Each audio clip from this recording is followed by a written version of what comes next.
Hello friends, આજે ગુજરાતી રસોઈ channel ઉપર તમારા માટે પનીરની રેસીપી લઈને આવી છું. હા મિત્રો, આજે હું તમને પનીર ભુરજી બનાવીને બતાવી રહી છું, એ પણ હું મારા પોતાના સ્ટાઇલમાં. તો ચાલો મિત્રો, વધારે વાર ન કરતા આ રેસીપી કરવા મારા જોડે મારા કિચનમાં. મિત્રો, સૌપ્રથમ આપણે કઢાઈમાં થોડું તેલ ગરમ કરવા માટે મૂકીશું. અહીંયા મેં 2 થી 3 ચમચા જેટલું તેલ લીધું છે. તેલ ગરમ થાય કે આપણે 1 ટીસ્પૂન જીરું નાખીશું. જીરું સારું ક્રેકલ થઈ ગયું કે આપણે ઝીણી સમારેલી ડુંગળી લેવાની છે. અહીંયા મેં 10 થી 12 ડુંગળી લીધી છે.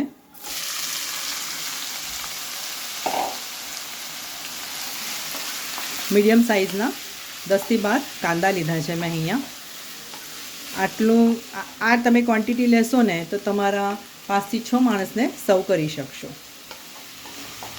હવે આ ડુંગળીને તમારે ગોલ્ડન બ્રાઉન થાય ત્યાં સુધી સાતળવાની છે. મિત્રો, હવે આપણી ડુંગળી જલ્દી સંતળાઈ જાય એ માટે આપણે થોડું મીઠું નાખી દઈશું. થોડું નાખજો, પછી ફરીથી તમે એડ કરી શકો છો.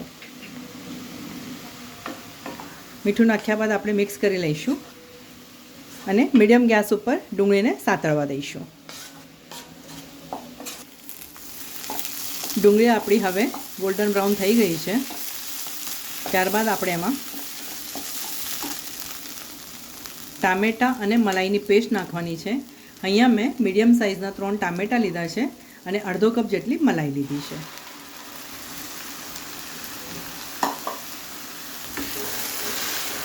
પેસ્ટ નાખ્યા બાદ સારી રીતે મિક્સ કરી લઈશું અને આ ટામેટાં અને મલાઈ નાખ્યા બાદ તેલ છૂટું પડે ત્યાં સુધી તમારે સાતળવાનું છે.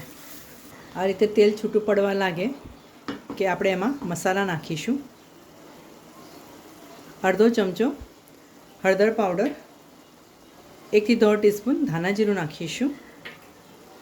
1.5 થી 2 ચમચા જેટલું લાલ મરચું નાખવાનું છે અને ગરમ મસાલો 1/4 ચમચો નાખવાનો છે.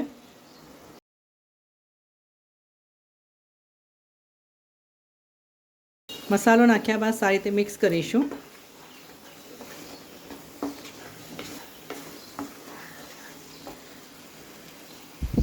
ત્યારબાદ આપણે 1/4 ચમચો કસૂરી મેથી લેવાની છે અને કસૂરી મેથીને પણ તમારે આમાં નાખવાની છે. આ રીતે થોડી મસળીને નાખીશું.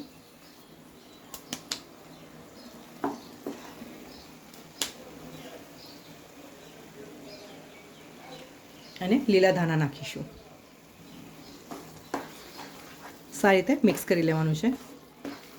કસૂરી મેથી નાખ્યા બાદ વાહ, એટલો સરસ સુગંધ આવી રહ્યો છે કે આપણે એવું થાય ક્યારે આપણે આ પનીર ભુરજી તૈયાર થાય અને આપણે એનો સ્વાદ લઈએ. ગેસની ફ્લેમ અહીંયા પણ તમારે મીડિયમ જ રાખવાની છે મિત્રો. અને 2 મિનિટ માટે તમારે કવર કરી રાખવાનું છે.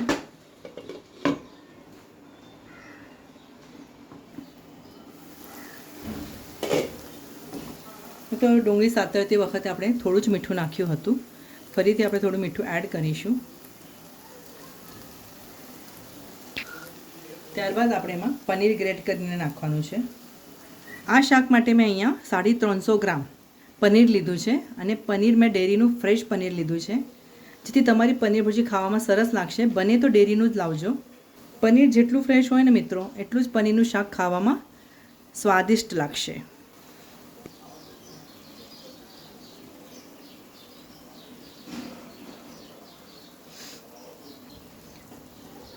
હવે આપણે સરસ મિક્સ કરી લેવાનું પનીરને એમાં.